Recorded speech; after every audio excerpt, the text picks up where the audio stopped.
So today we are talking about estimating quotients. This is for lesson 2-5. And I'm going to do some examples that I think might be helpful. So to estimate a quotient, the first thing I like to do is just round the smaller number, which is the divisor, to the leftmost digit. So this would be 20. Then I just underline the first two digits of the bigger number, that's the dividend. I'll make a little box around it, and I say, well, and I underline this too, and I say, well, what could I change this to that would be divisible by 2?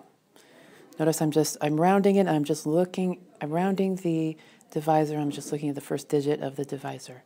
What could I change the 15 to that would be divisible by 2?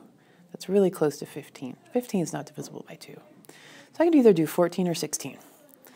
Either one would work. You'll get a very close answer. So I'm going to change it to 14. And then all the rest of the numbers after that, you just change to 0. So now I have 140 divided by 20. Now this is much easier. Now if I have a 0, I'm going to make it even easier than that. If I have a 0 on the divisor and in the dividend, then I can cross them both out. Now if I had more zeros here, I would not be able to cross them out, except for the one in the ones place, unless this one also had more zeros. So for every 0 you cross out here, you can cross 1 out here. You can't cross out any more. So now I have 14 divided by 2, and that's easy, 7. So that's my estimate of this. Next one, I'm going to do the same thing. I'm just going to do a bunch of these examples. They're pretty quick. So 68 rounds to 70. Then I'm going to look at these first two digits of the dividend. And now I'm going to say, well, how many times, not how many times, but what could I change 50 to? That is a multiple of 7. Now, if you don't know, in my lesson today, I'm bringing out this division chart because I don't want students to get hung up on their math facts, to get stuck on this process because they don't remember their division facts. But I want to be very clear, they will not be able to use one of these on the test. This is just to help them understand the process of estimating without getting hung up on math facts. So once again, I'm looking for what I can change 50 to that would be a multiple of 7. So look at my 7's facts. Which one of these is close to 50? And 49 is close to 50. Okay? So I'm going to change this to 49. Excuse me. And I changed that last number to a 0.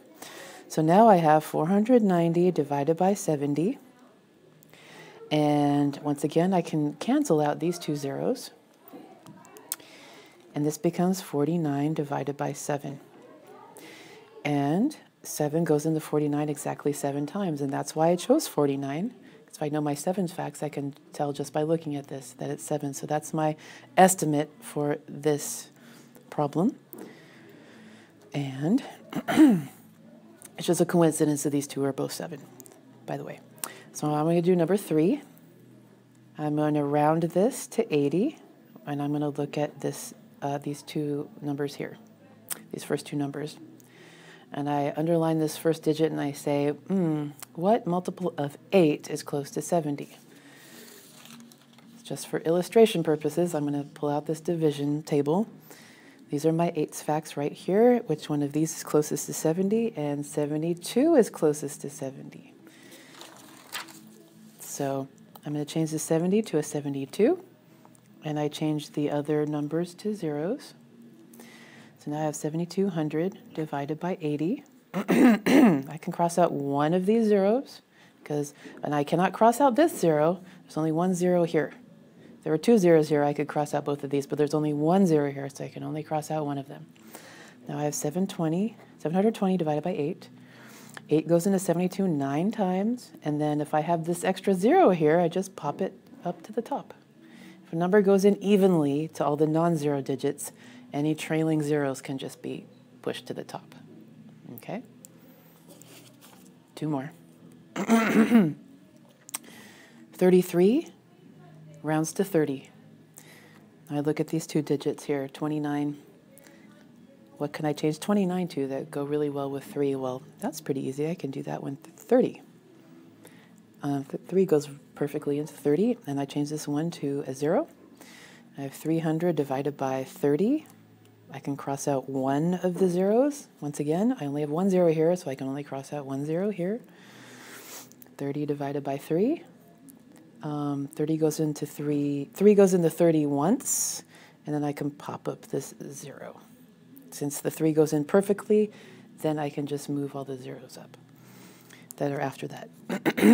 So for the last one, 58 rounds to 60. I look at 6 and see what can I change the 23 to that is a multiple of 6.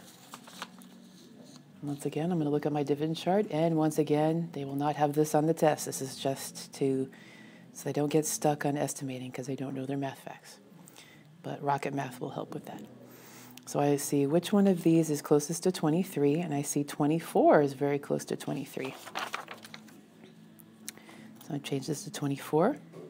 And I change the other numbers to zeros.